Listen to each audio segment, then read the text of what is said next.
Now, we start with two powerful women who are based in DC. One has her finger on the pulse of the business world, and there's little doubt that she wants us all to emerge stronger. The other is an award-winning journalist who's never afraid to ask the tough questions and speak truth to power.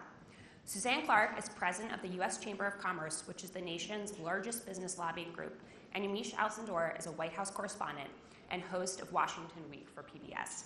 We're thrilled to have them join us for a conversation on the economy, the infrastructure plan, what it's like to hold one of the most powerful jobs in the business world, and more. Please welcome Yamiche and Suzanne to kick us off.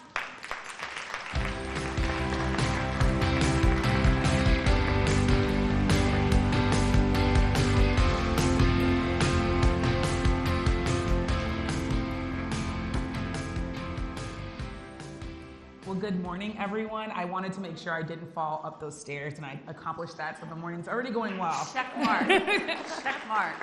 Well, thank you so much for being here. I'm so excited to have this conversation with Suzanne. You obviously have an incredible position as the first woman to be CEO of the U.S. Chamber of Commerce. So thank you so much for making time. So I'm going to just jump right in, which is what journalists do. And you were one, so you understand. So last week, the U.S. Chamber of Commerce pushed back on reporting that you were pulling your support from the bipartisan infrastructure plan. Talk a bit about your stance, the chamber stance on the bipartisan infrastructure plan, and if at all that stance is impacted by the criticism that the House Republicans have been giving the chamber.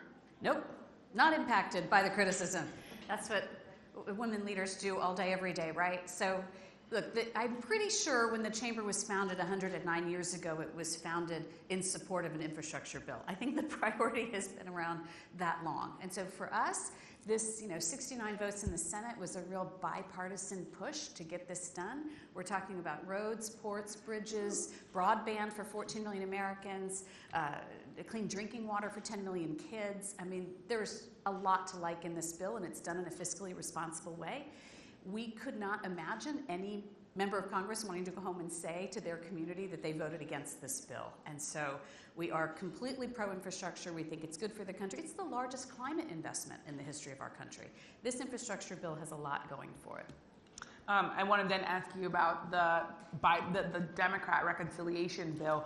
The chamber has launched a six-figure ad campaign warning moderate Democrats against voting for reconciliation. You've called the plan a, quote, existential threat to America's fragile economic recovery and future prosperity. Why are you against the reconciliation plan?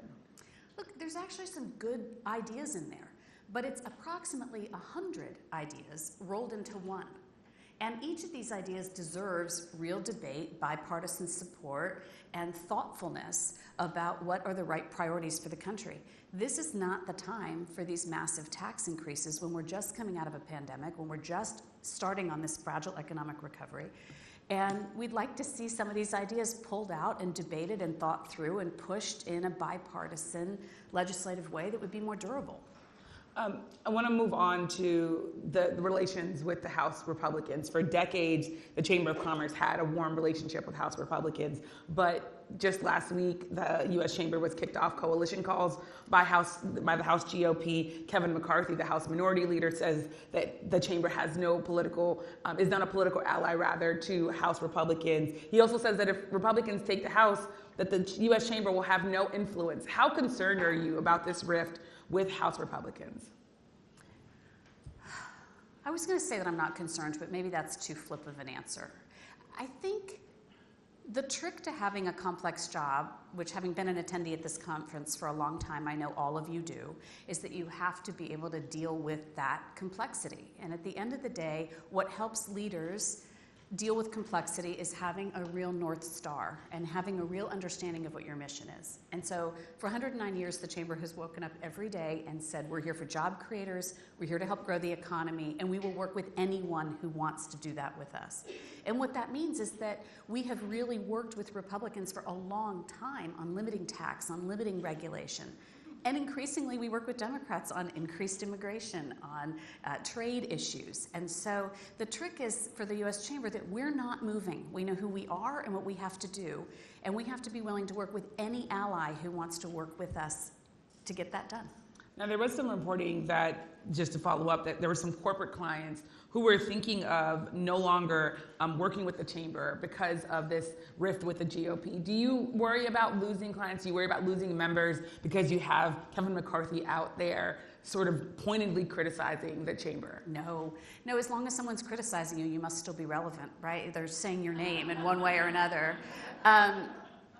I mean, what's interesting about the chamber, right, is it was founded by state and local chambers all over the country, and that's still our DNA. It's very local, it's very grassroots. We have hundreds and hundreds of thousands of small businesses, trade associations, AmChams abroad, and yeah, we have 80% of the Fortune 1000, and so at any one time, one of those people is thinking of joining, and one of those people is thinking of leaving for a myriad of reasons. But we still have a 97% retention rate. I think I read yesterday in a report that our CFO gave me, we're in a best cash position we've been in 20 years. So that's not keeping me up at night. That's good to hear, for you to hear that it's not keeping up at night. I want to move on to the subject of jobs. 4.3 million people quit their jobs in August, a lot of them pointing to the idea of bad hours and low pay. What can business do to retain workers more? And what should be done to try to make people want to work more and not quit their jobs, especially when it comes to low pay?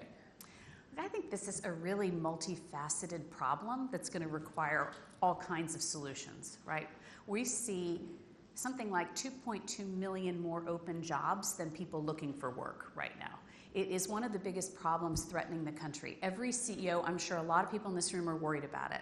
And it's at the heart of a lot of the supply chain challenges as well, right? Just getting the workers and getting the economy moving again is so important. And I think, look, whenever we all took economics, right? When demand outplaces supply, then any CEO has got to think about what they're doing to retain workers, to be sympathetic to their workforce, to be a best-in-class employer, whether that's wages, benefits, flexible schedules, access to childcare, better training. And so every employer in the country is thinking right now how they're the most competitive. It's still that we don't have enough, right? And so we are going to have to think about how we have become a country of people without jobs and jobs without people. And so what we think about in terms of training and skills development for the jobs of the future is as important as how we find truck drivers tomorrow morning. Some of that is that we need more legal immigration, and some of that is that we have to do a better job of getting more people wanting to work and wanting to participate in the workforce, particularly women. You bring up women. The last September jobs report showed that women, in particular, that they lost, or women dropped out of the labor force, rather.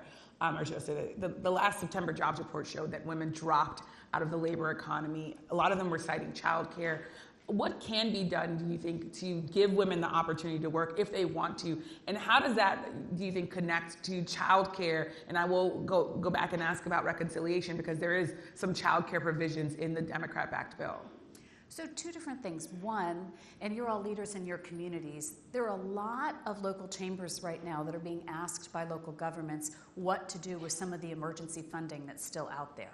And as community leaders, we should all be putting pressure on the state and local leaders to use some of that money for childcare, to shore up what's available right now. It's been really hard for people who are afraid to take their unvaccinated children and put them into childcare centers. And there are funds out there, and we should be demanding that local leaders use them in that way. That's right now. I think to your point, it's one of the things that this country needs to decide is how we remove barriers for women to work, and one of them is access to childcare. Right? We're not for universal government-supplied childcare, in part because so many women own childcare centers. So the irony of putting them all out of business at a time when we're trying to get women back to work, we don't think is the right answer. But we are going to have to do more to subsidize childcare, to make it more available to people, to make it less expensive, and that's a debate worth having. Mm-hmm. What about race? I want to ask you about, when you look at the jobs report, Black men in particular, but Black women and women of color are also particularly struggling. What's the chamber doing as it relates to advocating for people of color, as well as advocating for business owners that are of color?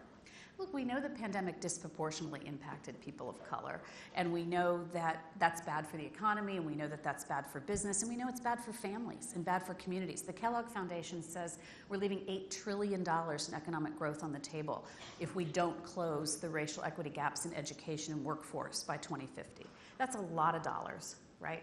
And so what businesses can do now ranges from the long-term and substantive to the short-term and tactical, right? And they're everything from how you're applying your training dollars, what we're doing to get into underserved communities with training and with hiring, what each of us is doing to expand our networks so that we're talking to people of color about the problems we're trying to solve and the jobs we're trying to hire for and the boards we're trying to fill. We're working with the National Association of Corporate Directors and have committed to training 250 Black executives and placing them on boards by 2022, not 2050, 2022, right? I have a couple more questions. We have only a couple minutes left. Should businesses have the power to mandate vaccines for their employees? Should businesses have the power to mandate vaccines for their employees? I'd have to think that question through. Yes, I would think yes. So in other words, businesses should be able to mandate that their workers, should businesses be able to mandate vaccines for their workers and possibly for their customers? Look, I think this is I think this is a really complicated time, and most employers, at least you have more than 100 employees, this isn't going to be optional soon, right? And so I think having clear rules of the road is really important. At the same time, we have a big worker shortage, and anything that we do that makes it harder for people to go to work is not going to help inflation. It's not going to help consumer prices. So just to be sure, is that a yes for vaccine mandates, or? I mean, you asked me if businesses should be able to, not should they. Should they have the power to? Yes. Okay. And should businesses be speaking out about January 6th and the people who attacked the Capitol? Should businesses be speaking out about January 6th? I think you're making businesses too homogeneous, right?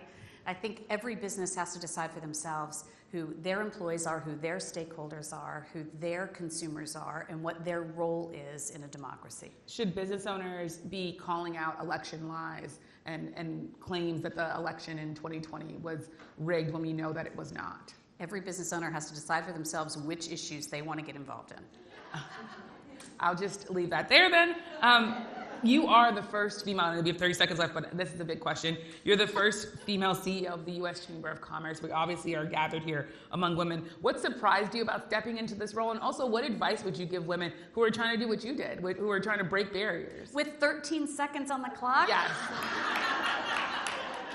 Attend conferences like this, get to know your network, always be learning, and have a sense of humor, particularly with tough journalists.